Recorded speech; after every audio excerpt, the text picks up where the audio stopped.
Good afternoon, GMAR. Welcome to Greater Minds Live, Episode 6. My name is Nathan Boji with Remax Classic.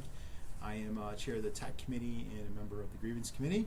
And I'm joined by some of my fellow Tech Committee members and Peter Toring. Yeah, I'm Peter Toring from Coldwell Banker. For some of you Eastsiders, we're out in Macomb. And the Vice Chair of the Tech Committee. And for men who needs no introduction, we'll let you introduce yourself. And I'm Marshall Montgomery. I'm the broker owner at Michigan Property Resource, and we're primarily in Detroit.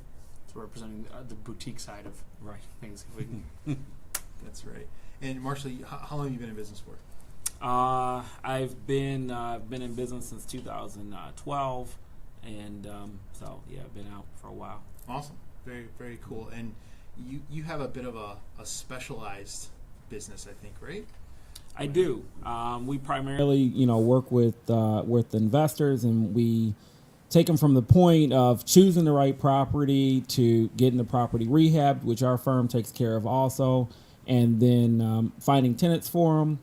And then we take care of the long-term property management. Then we start that cycle all over again when it's time. And then that gets into a little bit of buying and selling, as the cycle changes and they decide to do different things with their investments. Pretty cool. Full service, so to speak. That's full right. service, yes. Pretty cool. Well, thanks so much for joining us today. I think it'll be really interesting to get your take, especially working with a lot of investors on some of the things we're going to cover today in regards to offers, getting those accepted, and communicating with fellow realtors on working together and stuff like that. So it's going to be really cool. Couple of things that we just wanted to sort of cover before we get into the meat of things. We're going to talk about a lot of different topics this afternoon, and they are our thoughts, and we don't represent GMAR as far as their feelings and opinions on the topics that we're covering. Peter, where can we find us if we're not being viewed or listened to So right if you're now? not checking us out live, you can check us out later. If you are a podcast listener, hopefully Tim has our audio running for the podcast. And you can find us on YouTube if you want to watch the video. The podcast quality, it's audio quality a little bit better than what it is here on Facebook Live. You can find us on iTunes, on Stitcher, on SoundCloud, and that is Greater Minds Live. Again, we are tuning in we've got a new schedule for this now. That's right. Every last Wednesday of the month, and it will be at 2:30 p.m. So now you guys can actually know what to look for.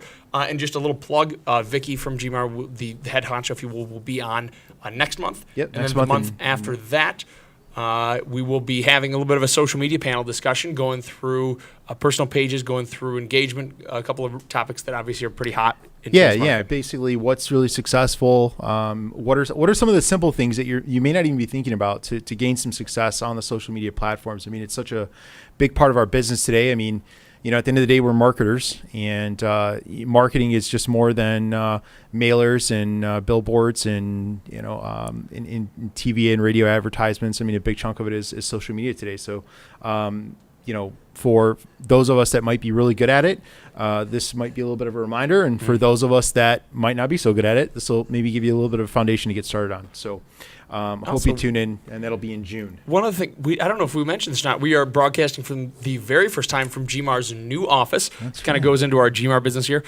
It is on 12 Mile in Southfield. I know because I went to the old GMAR today at first, so I was late. So don't make that mistake. Very sentimental. He wanted to... I love the old office. But the good thing is, if you want to check out the new office, on Wednesday, May 2nd from 2 to 4, there's going to be an open house. I think there's going to have some snacks and things of that nature.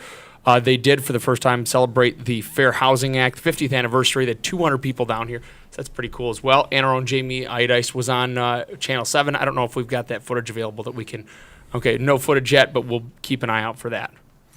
Yeah, so a couple other things that you may not be aware of that GMAR offers is a scholarship that is worth about $1,000. You can check out gmaronline.com/scholarships to find out more information about it, as how it relates to GMAR members and kids of GMAR members. One thing to keep in mind is time sensitive. It is the deadline to apply is May 30th. So make sure you check that out. The other thing that is really cool that GMAR has done, and I've seen firsthand what really can be done with this as one of the realtors that works in in my office was able to be part of the placemaking grant that GMAR offers, and the fantastic things that they were able to do.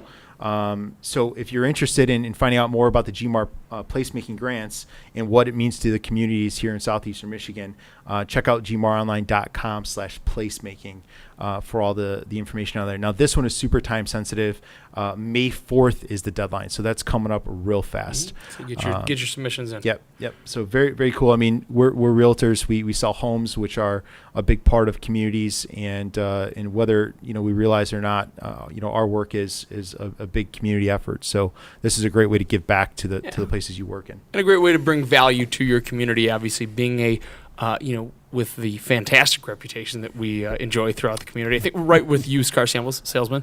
Giving back to the community is always... being greater realtors, I think we're maybe a couple levels up, right? And I think that this is certainly a fantastic way to, increase your standing in the community, to show that we are true professionals, we are greater realtors, we're not your run-of-the-mill used car salesman, and that we are giving back, and we really care about the community, and that's why we do what we do, and we do it to a particular level of excellence.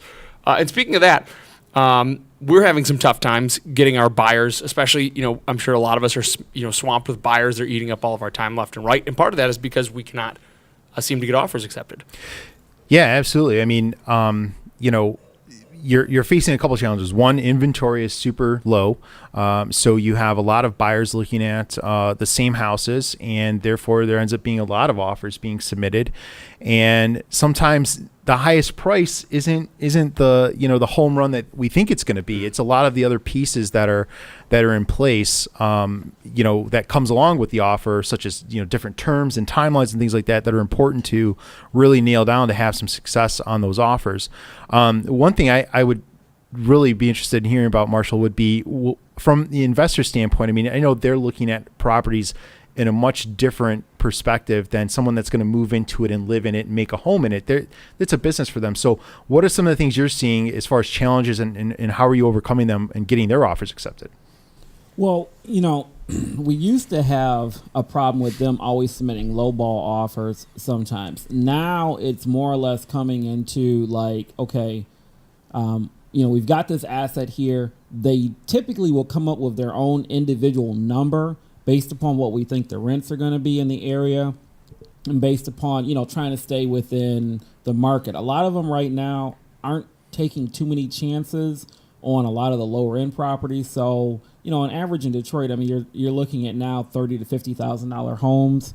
Okay. It's kind of what they're going after. The days of the super cheap $500 to $5,000 homes are kind of going away. So, from an investment standpoint, sometimes they'll do it without an inspection contingency. I would say 99% of the offers I'm writing are still all cash offers. We're just now starting to get to the point where you'll get into some of the smaller apartment buildings. Those sometimes will come with finance contingencies, but even at that level, a lot of times the sellers want a really strong offer, and unfortunately, sometimes that's with a shorter closing period. It's with a almost no inspection period. So you have to be real careful, real due diligence done up front when you're presenting the offer to them, because, there's still a lot of investors in the market that's making it a little bit more difficult to still get offers accepted. Really quickly, before we move on to the kind of our standard private sale to private sale, you brought up an interesting point about the small apartment buildings. Are you seeing that the multifamily market is operating in the same way as a lot of the standard single family residents, or is it a little bit of a different market in a multifamily standpoint? No, it's worse because there's less multifamilies available, and if that's the type of property that you're looking for, there's a lot more things that go into considering that versus just a regular single family home. There's just less of them, available. So it makes it really, really tough when you're competing against a lot of folks. And a lot of the things like in the downtown area or anything that's really close to downtown, midtown, those type of areas, a lot of that stuff is priced way out of the market of what makes sense, for people to move forward on. Makes sense. In a standard, just private sale to private sale, we're seeing a lot of multiple offers. We're seeing a lot of stuff, a lot of highest and best. One of the things we were talking about is one of our kind of complaints is, the lack of communication. We're going to talk a little bit more about getting offers accepted as well, but the lack of communication between agents. So one of the things we're making sure to do is, we were talking just before the show started about submitting offers, and we're not hearing back that the offer is even confirmed for 24 hours. We don't hear anything back then for 48 hours. Then we've seen the house has gone off market. Are you guys kind of seeing the same thing in your markets? Obviously, we service really 3 different markets in this Tri-County area, and so are you guys kind of seeing that same thing of, you're just getting ghosted essentially by listing agents? Yeah, I mean, I think the communication part is really important. I mean, I would be remiss to say that I'm not guilty of being a slow responder at times, whether it's because I'm busy, whether it's because I missed it, whatever it is. But I think the big thing is once you do have a connection made with an agent that has submitted an offer, or that an agent you've submitted an offer to, is to really make sure that everybody's got an equal understanding of what you're trying to accomplish here. And I think setting expectations of, hey, I've sent you an offer. Did you get it? Hey, here's the timeline in which we're expecting a response back. And prior to getting started today, Peter, you were talking about how you are really prepping your buyers to understand that, stick to your timelines, both as what's required of you, but what you're asking of the seller, meaning, hey, I need a response back by this time. Yeah, and I think that we've prepared buyers in a number of ways. And this starts, I think, even before we talk about getting your offer accepted. It's making sure that your buyers, number one, like Marshall had said, making sure they've done their due diligence on the house, make sure that they understand what rates are going for in the area, make sure that they understand, what they're going to be in for as far as their closing costs, making sure that they understand really what they're pre-approved for. We're seeing language that's asking for previously underwritten docs. So we want to make sure that we've got, we've already run them through as much as we can on the mortgage side, that they also understand they may have to make 2, 3, 4 offers. They're not going to be having just a, hey, it's maybe not going to be a one and done. So I think a lot of those things are important to have your buyers understand coming into this market, what is the reality, what's not, and to not get too emotionally attached to anything until we've got it under contract. Yeah, I think that's you really just hit on something really, really hard. I mean, or really important, I should say, is the emotional part of this. And I think that is on multiple facets. One, it's the emotional part that the buyer is getting really attached to this house, and they've already moved in. They've planned out the next 10 events that they have coming up in their life in the house before they've even gotten an offer submitted. And managing their expectations and their emotions is part of it. But also, too, as agents, we get emotionally invested in these deals of, oh, man, I didn't get the deal. Why? Or this guy's not calling me back. Or why is this person calling me so much? And I think it's that communication part that we start off with is how to manage all that. And do you find that when you're working through these struggles of, hey, did you get my offer? Hey, what's the response? Is it is it a mutual understanding? Is it you being very proactive? What are you guys finding that's kind of a good way to keep that communication and end up in a successful transaction together? I think you have to be proactive. Typically, when we're submitting offers, we ask for a response via email. I kind of keep an eye on it. When I don't get it, my next thing is a phone call. One of the things I can't stand is when the agents don't have a cell phone available, because sometimes you can't get through to them at the office. And to me, as realtors and as professionals, you need to keep that in mind. If you're doing something else or if you're tied up, you need to figure out how to be available for some form of communication, email, text, phone call, I'll even take a pigeon with a little note, that, hey, we're good and we're moving forward, just not that it's hanging out there. One other thing with emails that I found sometimes when people switch offices or anything like that, they'll forget to update their email, online, and, people won't know how to get a hold of them or won't know what's the best way to get a hold of them. I'll say this, I think it's extremely helpful. I think everybody uses the Showing Time app. I don't think anybody's calling offices to set showings anymore. I doubt it. And so when you're on Showing Time, there's a place for your information. Having that available and having a note of, hey, it's awesome to text me, you can call me, having all your information right in there on Showing Time, you can see it, you can link right through, text his number. Okay, awesome. And so, I like the idea of the phone call, but also I'll say this: if I know that an agent is both a buyer's and a seller's agent, that they're not just operating on business hours, a quick text is the best way for me to go. Because I know for me, getting a phone call in, I'm out showing. I'm trying to respond back to phone calls during, in between showings. A quick text is the best way I can just say, yep, I got that. We're presenting.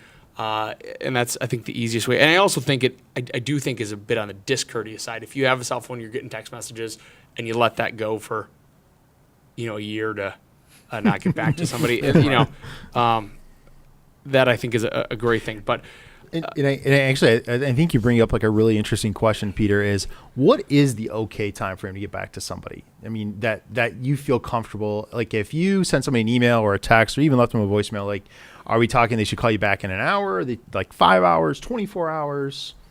I would say, well, I'll let you respond first because I have my own thoughts on this. I mean, I would say as soon as it's available for you to respond. I mean, obviously different responses are going to, dictate a different time frame. If you put a new listing up there and you don't have anybody up there, you probably should at least acknowledge you got it. And then if you're tied up, say that. I mean, I know I personally don't text and drive, so a lot of times if I see something come in, I'll just hit the call button real quick.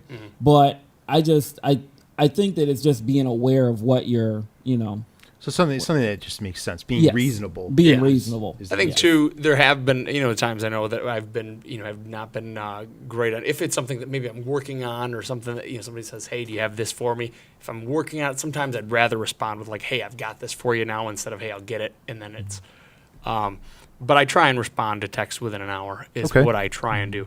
But I know we might run over a little bit on time here, but I know that, let's talk about strengthening our offers. Right. And not just, obviously we the vast majority of my buyers are coming to the table with less than $10,000. So these are not, and I think you guys are probably in the same boat. These are not buyers that have got infinite cash to just waive appraisals. Right. They're not buyers that have got an infinite amount of risk taking ability that they want to, just completely waive their inspection contingencies. I know for me, I might have an appraisal guarantee up to, an appraisal guarantee up to $2,000 above, or whatever that may be that they're comfortable with. And I know my inspections, I'm trying to write, keeping my inspectors on notice, and I'm trying to write my inspection timelines very, very tight, maybe 5 days. Or if I know that my offer might get accepted, I might even kind of preemptively schedule something and know that that's able to be done. Yeah, and I think that's a big part of it too, is sort of thinking ahead, because especially inspectors that do a nice job, they're usually pretty busy, and it's hard to get them on just a short notice. And one thing that we were talking about a little bit earlier, Peter, that you touched on, is having that lender reach out on the buyer's behalf, and basically being able to let the listing agent know that, hey, we've done more than just put on a piece of paper that this person is good to go. We've run them through some form of underwriting. We understand their position. We know all the details. Document verified. We've done, and like we said, some people are asking for that verbiage already. And I think having that lender reach out is, really puts you in a stronger position. Absolutely. And then I think the timeline thing was really important too. And one of the things too is maybe talking about what it is that this person really likes about the house. And I mean, we were just talking about earlier how these deals are emotional, and why not get the seller's emotions involved a little bit, so if they can be happy about their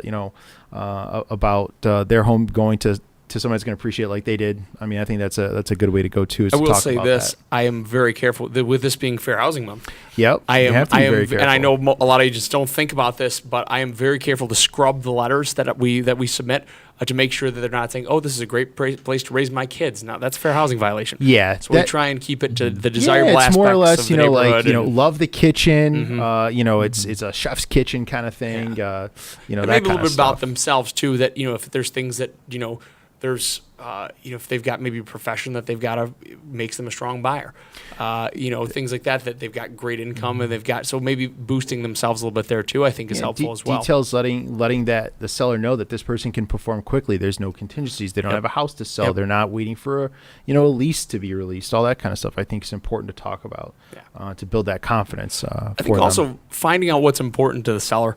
there might be sellers that they've got to be contingent on themselves finding a new home, or they need 60 days of occupancy. Maybe we can't bump up the purchase price. Maybe we can give them free occupancy for a month. Yeah, and just finding out what's important. To that your all seller. falls back to that communication thing we were talking about earlier. Is really what is it that both parties need to get this done, and how much time does the seller need the house? Is this the only can they only come down so much because of financial reasons?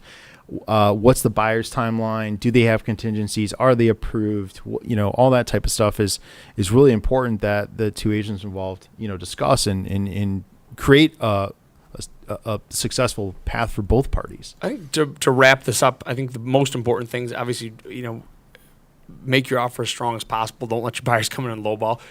Know what the values are going in. Prep your buyers. And then, make your offers as strong as possible without changing price. You make those terms as strong as possible. I think those are if you're going to take one thing away from this, I think that's what we're finding. And again, it's not like I'm having an amazing success rate with this, but it's improved. I think that's the most important thing. Yeah, so we are running a little over this afternoon, but we hope you guys continue the conversation on the comments below. Again, we're always looking for comments and feedback as to things we can discuss during Greater Minds Live. Tune in next month. We will have a special guest, Vicki Livenois, our CEO here at GMAR, to talk about some different things, the new office, and all the great stuff going on here at GMAR. Thanks so much, everybody, for tuning in. We really appreciate it. And especially if you have comments on what is working for you, getting offers accepted, please share. That is, I think, incredibly valuable for all the members of Greater Minds here. But until next time, I'm Peter Toring from Coldwell Banker. Nathan Boji, Remax Classic. And Marshall Montgomery. Thank you. Thanks. Have a good one. Bye-bye.